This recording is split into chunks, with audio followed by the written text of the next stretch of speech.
2 ദിനവൃത്താന്തം 31 അധ്യായം. മതനവീകരണം.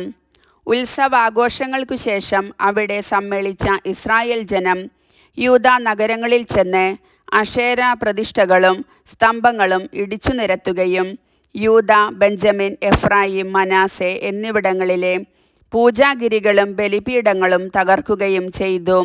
അതിനുശേഷം ജനം തങ്ങളുടെ നഗരങ്ങളിലേക്ക്, സ്വന്തം അവകാശഭൂമിയിലേക്ക് മടങ്ങി. ഹെസക്കിയ ശുശ്രൂഷയുടെ അടിസ്ഥാനത്തിൽ പുരോഹിതന്മാരെയും ലേവ്യരെയും ഗണം തിരിച്ചു.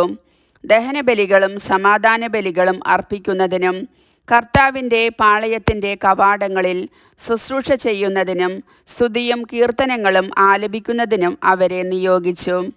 കർത്താവിൻ്റെ നിയമം അനുശാസിക്കുന്നത് പോലെ പ്രഭാതത്തിലെയും പ്രദോഷത്തിലെയും ദഹനബലികൾക്കും സാബത്തിലും അമാവാസിയിലും നിശ്ചിത തിരുനാളുകളിലും ഉള്ള ദഹനബലികൾക്കുമായി രാജാവ് തൻ്റെ സ്വത്തിൽ ഒരോഹരി നൽകി. കർത്താവിൻ്റെ നിയമത്തിന് അവർ തങ്ങളെ തന്നെ പ്രതിഷ്ഠിക്കേണ്ടതിന് പുരോഹിതന്മാർക്കും ലേവ്യർക്കും അവകാശപ്പെട്ട ഓഹരി കൊടുക്കാൻ ജെറുസലേം നിവാസികളോട് അവൻ കൽപ്പിച്ചു. കൽപ്പന പുറപ്പെടുവിച്ച ഉടനെ ജനം ധാന്യം, വീഞ്ഞ്, എണ്ണ, തേൻ, വയലിലെ ഇതര വിഭവങ്ങൾ എന്നിവയുടെ ആദ്യഫലങ്ങളും എല്ലാത്തിൻ്റെയും ദശാംശവും ധാരാളമായി കൊണ്ടുവന്നു. യൂദാ നഗരങ്ങളിൽ പാർത്തിരുന്ന ഇസ്രായേല്യരും യൂദാ നിവാസികളും തങ്ങളുടെ കന്നുകാലികളുടെയും ആടുകളുടെയും ദശാംശവും ദൈവമായ കർത്താവിനെ പ്രതിഷ്ഠിച്ചിരുന്ന നേർച്ച വസ്തുക്കളും കൊണ്ടുവന്ന് കൂമ്പാരം കൂട്ടി. 3-ാം മാസം മുതൽ 7-ാം മാസം വരെ അങ്ങനെ തുടർന്നു. ഹെസക്കിയ രാജാവും പ്രഭുക്കന്മാരും അതുകണ്ട് കർത്താവിനെയും അവിടുത്തെ ജനമായ ഇസ്രായേലിനെയും പുകഴ്ത്തി. പുരോഹിതന്മാരോടും ലേവ്യരോടും ഹെസക്കിയ കൂമ്പാരങ്ങളെക്കുറിച്ച് അന്വേഷിച്ചു. സാദോക്ക് വംശജനും പ്രധാന പുരോഹിതനുമായ അസറിയ രാജാവിനോട് പറഞ്ഞു, കർത്താവിൻ്റെ ആലയത്തിലേക്ക് ജനം കാഴ്ചകൾ കൊണ്ടുവരാൻ തുടങ്ങിയത് മുതൽ ഞങ്ങൾ മതിവരെ ഭക്ഷിക്കുകയും ധാരാളം മിച്ചം വരികയും ചെയ്തിരിക്കുന്നു. കർത്താവ് തൻ്റെ ജനത്തെ അനുഗ്രഹിച്ചതിനാൽ ഇത്ര വലിയൊരു ശേഖരം നമുക്കുണ്ട്.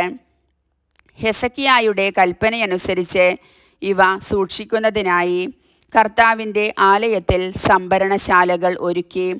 അവർ ദശാംശങ്ങളും നേർച്ചക്കാഴ്ചകളും വിശ്വസ്തയോടെ കൊണ്ടുവന്നു. ലേവ്യനായ കെനാനിയായാണ് മുഖ്യമായ ചുമതല വഹിച്ചത്. സഹോദരനായ ഷിമയി അവനെ സഹായിച്ചു. ഹെസക്കിയ രാജാവും പ്രധാന പുരോഹിതനായ അസറിയായും നിയമിച്ചതനുസരിച്ച് യഹിയേൽ, അസസിയ, നഹത്ത്, അസഹേൽ, യെറിമോത്ത്, യോസബാദ്, എലിയേൽ, ഇസ്മാഗിയ, മഹത്ത്, ബനായ എന്നിവർ കെനാനിയായുടെയും ഷിമയിയുടെയും കീഴിൽ മേൽനോട്ടക്കാരായി വർത്തിച്ചു. ലേവ്യനായ ഇമ്നായുടെ മകനും പൂർവ്വ കവാടത്തിൻ്റെ കാവൽക്കാരനുമായ കോറെ ദൈവത്തിന് അർപ്പിക്കപ്പെട്ട സ്വാഭീഷ്ട കാഴ്ചകളുടെ മേൽനോട്ടം വഹിച്ചു. ബലിവസ്തുക്കളിൽ കർത്താവിന് നീക്കിവച്ചവയും അതിവിശുദ്ധ കാഴ്ചകളും അവൻ വീതിച്ചു കൊടുത്തു. നഗരങ്ങളിൽ വസിച്ചിരുന്ന പുരോഹിത സഹോദരന്മാർക്ക് പ്രായഭേദമന്യേ ഗണമനുസരിച്ച് ഓഹരി എത്തിച്ചു കൊടുക്കാൻ ഏദൻ, മിനിയാമീൻ, യശുവ, ഷെമായ, അമരിയ, ഷെക്കാനിയ എന്നിവർ അവനെ സഹായിച്ചു. ക്രമത്തിൽ ഗണം തിരിച്ച് പേർ ചേർത്തിട്ടുള്ളവരും ദിനംപ്രതി ഊഴം വെച്ച് ദേവാലയത്തിൽ ശുശ്രൂഷയ്ക്ക് വരുന്നവരും ആയ 3-ഉം അതിലേറെയും വയസ്സുള്ള പുരുഷന്മാർ ഈ കൂട്ടത്തിൽ പെടുന്നില്ല. പിതൃകുടുംബ ക്രമത്തിലാണ് പുരോഹിതന്മാരുടെ പേരെഴുതിയത്. ലേവ്യരിൽ 20-ഉം അതിലേറെയും വയസ്സുള്ളവരെ മാത്രമേ പട്ടികയിൽ ചേർത്തുള്ളൂ. അതും ഗണം തിരിച്ച് ശുശ്രൂഷയുടെ ക്രമത്തിൽ. പുരോഹിതരുടെ പട്ടികയിൽ ഭാര്യമാരുടെയും ശിശുക്കളുടെയും പുത്രിപുത്രന്മാരുടെയും പേരുകൾ ഉൾപ്പെടുത്തി. കാരണം തങ്ങളെ തന്നെ ശുദ്ധീകരിക്കുന്നതിൽ അവർ വിശ്വസ്തത പുലർത്തിയിരുന്നു. തങ്ങളുടെ നഗരങ്ങൾക്ക് ചുറ്റുമുള്ള വയലുകളിൽ പാർക്കുന്ന അഹറോൻ്റെ പുത്രന്മാരായ പുരോഹിതന്മാർക്കും പട്ടികയിൽ പേർ ചേർത്തിട്ടുള്ള ലേവ്യർക്കും ഓഹരി വിതരണം ചെയ്യാൻ ഓരോ പട്ടണത്തിലും പ്രത്യേകം ആളുകളെ നിയോഗിച്ചു. യൂദായിലുടനീളം ഹെസക്കിയ ഇപ്രകാരമുള്ള ക്രമീകരണങ്ങൾ ഏർപ്പെടുത്തി. ദൈവമായ കർത്താവിൻ്റെ മുൻപാകെ നന്മയും നീതിയും പ്രവർത്തിച്ച് അവൻ അവിടത്തോട് വിശ്വസ്തത പുലർത്തി.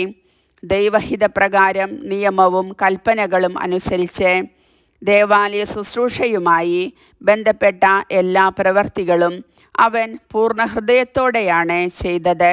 അതിൽ അവന് വിജയമുണ്ടായി. കർത്താവിൻ്റെ വചനം.